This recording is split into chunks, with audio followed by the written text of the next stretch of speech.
Everyone, welcome back to my YouTube channel. അപ്പൊ ഇപ്പൊ നമ്മൾ വന്നിരിക്കുന്നത് അഞ്ചുരുളി ടണൽ കാണാൻ വേണ്ടിയാണ്. ആക്ച്വലി അഞ്ചുരുളി എന്ന് പറയുമ്പോൾ തന്നെ എല്ലാവർക്കും അറിയാം, നമ്മളുടെ ഇടുക്കി ഡാമിന്റെ ഒരു വലിയ തുരങ്കമാണ്. ദാറ്റ് മീൻസ് എരട്ടിയാർ ഡാമിൽ നിന്ന് ഇടുക്കി ഡാമിലേക്ക് വെള്ളം വരുന്ന തുരങ്കമാണ്. അപ്പോൾ അതേപോലെ തന്നെ ഇവിടെ നമുക്ക് ഇടുക്കി ഡാമിന്റെ ഒരു അടിപൊളി വ്യൂ കാണാം. ആക്ച്വലി ഇന്ന് ഇവിടെ വീക്കെൻഡ് ആയതുകൊണ്ടും ലോക്ക്ഡൌൺ ഒക്കെ നാളെ ലോക്ക്ഡൌൺ അല്ല, സൺഡേ ആണ്. അപ്പോൾ അതുകൊണ്ട് ഇവിടെ അധികം ആൾക്കാരൊന്നും ഇല്ല, കുറച്ച് പേരുള്ളൂ. ഞാനിവിടെ പണ്ട് വന്നതാണ്, പക്ഷെ ഇപ്പൊ ടോട്ടലി ആകെ മാറി. ഇവിടെ ഒരുപാട് ഷോപ്സ് ഒക്കെ വന്നു. അതേപോലെ തന്നെ ഇവിടെ നിങ്ങൾക്ക് ഗവൺമെന്റിന്റെ, ഇവിടുത്തെ പഞ്ചായത്തിന്റെ ടോയ്ലറ്റ് കോംപ്ലക്സ് ഉണ്ട്, അങ്ങനെ ഒരുപാട് കാര്യങ്ങളുണ്ട്. അപ്പൊ നമുക്ക് എന്തായാലും ഈ അഞ്ചുരുളി ടണല് കാണാം. ഇവിടെ കുറെ നിങ്ങൾക്ക് ടോയ്ലറ്റ് കോംപ്ലക്സ് ഒക്കെ ഉണ്ട്. പണ്ട് ഇങ്ങനെ ഒന്നും അല്ലായിരുന്നു. അതുപോലെ തന്നെ ഇവിടെ കുറെ ഷോപ്സ് ഒക്കെ ഉണ്ട്. ഉപ്പിലിട്ട നാരങ്ങ അങ്ങനത്തെ സാധനങ്ങളൊക്കെ ഉണ്ട്. നിങ്ങൾക്ക് ഇവിടെ വന്നു കഴിഞ്ഞാൽ അത്യാവശ്യം റീക്രിയേഷന് ചെയ്യാൻ പറ്റുന്ന സെറ്റപ്പ് ഒക്കെ ഉള്ള ഒരു സ്ഥലമാണ്.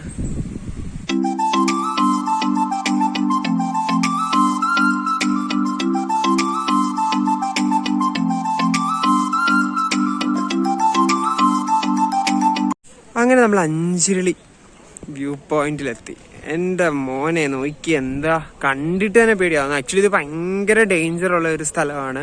മീൻസ് ഇവിടെ ഒത്തിരി ഒരുപാട് ആൾക്കാർ മുങ്ങി മരിച്ചിട്ടുണ്ട്. ഫോട്ടോ എടുക്കാനും അതേപോലെ തന്നെ വീഡിയോ എടുക്കാനും ഒക്കെ ആവേശം ഓവർ കാണിച്ച് പോയി വീണതാണ്. ആക്ച്വലി ഇത് പണ്ട് കുറച്ചും കൂടി ഉണ്ടായിരുന്നു. തിട്ടില് മറ്റേ ഫ്ലഡ് വന്ന സമയത്ത് വെള്ളം പൊങ്ങി ഇടിഞ്ഞു പോയതാണ്. നമുക്കിനിവേ അഞ്ചുരുളി ടണൽ കാണാം. അതിന് മുന്നേ നിങ്ങൾ ഈ ഇടുക്കി ഡാമിന്റെ ഭംഗി ഒന്ന് ആസ്വദിക്കാം.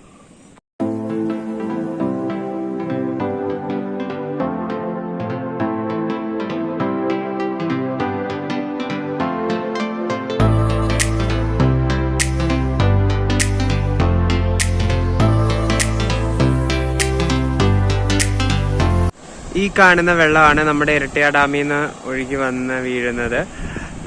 അതിന് മഴക്കാലത്ത് അവിടെ വെള്ളം കൂടി കഴിയുമ്പോൾ അവിടുന്ന് വെള്ളം ഒഴുകി ടണലിലൂടെ ഇങ്ങനെ ഇടുക്കി ഡാമിലേക്ക് വരും. അതാണ് ആക്ച്വലി ഇരട്ടിയാർ ഡാം കൊണ്ടുള്ള യൂസ്. അതേപോലെ തന്നെ പണ്ട് നമുക്കിതുണ്ടോ, ഇവിടെ നിന്ന് ഇങ്ങനെ ഡയറക്റ്റ് പോകാറുണ്ട്. ഇവിടെ നിന്നുള്ള ആ മണ്ണ് അങ്ങ് ഇടിഞ്ഞു പോയതിന് ശേഷം ഇപ്പൊ ഇതുവഴിയാണ് പോകുന്നത്. നമുക്ക് ജസ്റ്റ് അവിടെ ചെന്നിട്ട് നോക്കാം. നമ്മൾ അതിന്റെ ഉള്ളിലേക്കൊന്നും പോകുന്നില്ല, ബിക്കോസ് ഭയങ്കര ഡേഞ്ചർ ആണ്. എനിക്ക് നല്ല പേടിയുണ്ട്. എനിക്ക് നല്ല ഇവിടെ വരുന്ന എല്ലാവരും ഒക്കെ ഉള്ള ഒരു ഇതാണ്, ആരും ഇറങ്ങരുത്, ഇറ്റ്സ് വെരി ഡേഞ്ചർ എന്ന് വെച്ചാൽ ഭയങ്കര ഡേഞ്ചർ, നല്ല ആഴമാണ്. അതേപോലെ തന്നെ ഇത് കാണുമ്പോൾ തന്നെ ഭയങ്കര ഭീകര ദൃശ്യമാണ്. നിങ്ങൾക്ക് മൊബൈലിൽ കാണുമ്പോൾ അത്ര തോന്നുമെന്ന് എനിക്കറിയില്ല, പക്ഷെ വെൻ വി എന്താ പറയാ, come and experience we could know that dangerous എന്ന് പറയില്ലേ, എന്ന് പറഞ്ഞതുപോലെ ഭയങ്കര ഡേഞ്ചർ ആണ്. ഇവിടെ എല്ലാരും വന്ന് കാണുക, എൻജോയ് ചെയ്യുക, തിരിച്ചു പോവുക. ആരും ഒരു കാരണവശാലും ഇവിടുത്തെ വെള്ളത്തിൽ ഇറങ്ങാൻ നിൽക്കരുത്. കാല് നനയ്ക്കാനോ മുഖം കഴുകാനോ ഒന്നും. ബിക്കോസ് ഇതുണ്ടല്ലോ, ഇവിടുന്ന് ഇറങ്ങുമ്പോൾ തന്നെ ഭയങ്കര ആഴമാണ്. അതേപോലെ തന്നെ ഒരുപാട് പേര് നമ്മുടെ അകന്ന പരിചയത്തിലുള്ളവർ പോലും ഇവിടെ മുങ്ങി മരിച്ചിട്ടുണ്ട്. സോ നിങ്ങൾ ആരും അങ്ങനത്തെ റിസ്ക് ഒന്നും എടുക്കരുത്. നിങ്ങൾ വരിക, എൻജോയ് ചെയ്യുക, ഇടുക്കി ഡാം കാണുക, ടണൽ കാണുക, തിരികെ പോവുക. എല്ലാവരും എന്തായാലും ഇവിടെ വരണം. നല്ലൊരു എന്താ പറയാ വൈബാണ് ഇവിടെ നിൽക്കുമ്പോ തന്നെ. നാളെ കൃത്യം 42 വർഷമാവും ഈ ഒരു ടണല് ഉദ്ഘാടനം ചെയ്തിട്ട്. 5 കിലോമീറ്റർ ഉള്ളു ഇവിടെ. നമുക്ക് ഡയറക്റ്റ് ഇരട്ടിയാറിന് വിട്ടാലോ ടണലിന്റെ അകത്തൂടെ, പക്ഷെ അങ്ങനെ പോകത്തില്ല കേട്ടോ. പണ്ട് ഒത്തിരി ആൾക്കാര് ഇതിന്റെ ഉള്ളിൽ പോയിട്ട് കുടുങ്ങിയിട്ട് ഫയർഫോഴ്സ് ഒക്കെ വന്ന് രക്ഷപ്പെടുത്തില്ല. വേനൽക്കാലത്താണെങ്കിൽ നമ്മൾക്ക് പിന്നെ എന്തെങ്കിലുമൊക്കെ കാണാൻ പറ്റും. ആക്ച്വലി എനിക്ക് ഇവിടെ നിന്നിട്ട് തന്നെ തലയ്ക്കൊക്കെ എന്തോ പോലെയാണ്. ബിക്കോസ് അറിയാലോ, ഇത് എഴുതി അഞ്ചുരുളി ജലാശയത്തിൽ ജലനിരപ്പ് ഉയർന്നതിനാൽ ജലാശയത്തിൽ ഉറങ്ങുന്ന ടണൽ മുഖത്തേക്ക് പ്രവേശനം കർശനമായി നിരോധിച്ചിരിക്കും. നിങ്ങൾക്ക് ഇവിടുന്ന് കാണാൻ പറ്റത്തില്ല. ഇതാണ്, നമുക്ക് അങ്ങോട്ട് പോകാനും പറ്റത്തില്ല, ബിക്കോസ് ഭയങ്കര ഡേഞ്ചറാണ്.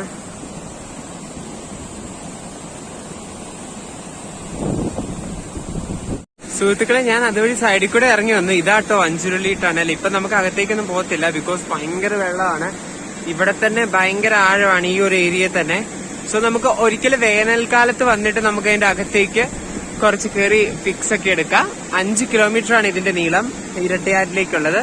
അവിടുന്ന് ഇങ്ങനെ വെള്ളം ഒഴുകി വന്ന് ഇങ്ങോട്ട് വീഴും. ഇവിടെ ഒരു ചേട്ടൻ ചൂണ്ടയൊക്കെ ഇടുന്നുണ്ട്. ആക്ച്വലി നല്ല ഭംഗിയാട്ടോ കാണാൻ. നല്ല pure blue, copper sulphate blue കളറാണ്. ഇവിടെ ഒരു ഗ്രീൻ കളറ്, ബട്ട് നമ്മൾ ഇങ്ങോട്ട് നോക്കുമ്പോ കോപ്പർ സൾഫേറ്റ് ബ്ലൂ കളർ. സംഭവം അടിപൊളി. അപ്പൊ നമ്മുടെ ഈ ഒരു വീഡിയോ ഞാൻ ഇവിടെ വെച്ച് വൈൻഡപ്പ് ചെയ്യണം. വളരെ കുട്ടി വീഡിയോ ആണ്. ബിക്കോസ് നമുക്ക് അതിന്റെ അകത്തേക്കൊന്നും കയറാൻ പറ്റത്തില്ല. ബിക്കോസ് പിന്നെ ആൾക്കാരെ ഒത്തിരി എന്നെ ചേട്ടന്മാരൊന്നും അവിടെ നിർത്താൻ സമ്മതിച്ചില്ല. ബിക്കോസ് ഭയങ്കര ഡേഞ്ചറാണ്. മാസത്തിൽ 1-2 ആൾക്കാരൊക്കെ ഇവിടെ വീണ് മരിക്കുന്നതാണ്. സോ എനിക്കും പേടിയായി. നമ്മൾ വെറുതെ റിസ്ക് എടുക്കേണ്ട കാര്യമില്ല. So hope you all like this video. If you like this video, do visit Anjirli Tunnel.